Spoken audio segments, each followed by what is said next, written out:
1929 সাল খুলনার একটি ছোট্ট গ্রামে এক দরিদ্র পরিবারে জন্ম নেয় এক শিশু। ছিলেন বাবা মার একমাত্র সন্তান।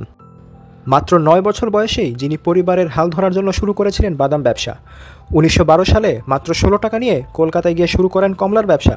সারাদিনে জুটত শুধু 6 পয়সার ছাতু। এভাবেই নানা ঘাত প্রতিঘাতে 19 বছর বয়সে শুরু করেন নিজের বিড়ির ব্যবসা, এবং এখান থেকে তাকে আর পেছনে ফিরে তাকাতে হয়নি। হ্যাঁ, বলছি আকিজ গ্রুপের কর্ণধার শেখ আকিজউদ্দিনের কথা।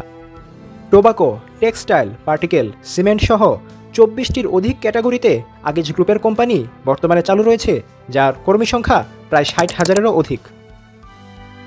আমি কিংবা আপনি 10,000 টাকা পেলে হয়তো ভাববো এই দিয়ে আর কী বা হবে, কিন্তু আকিজ সাহেবরা চিন্তা করেন ভিন্নভাবে, এবং এই ভিন্ন চিন্তাই তাদেরকে নিয়ে যায় সফলতার শিখরে। এরকম আরও জীবনমুখী তথ্য জানতে চ্যানেলটি সাবস্ক্রাইব করে পাশে থাকুন। ধন্যবাদ।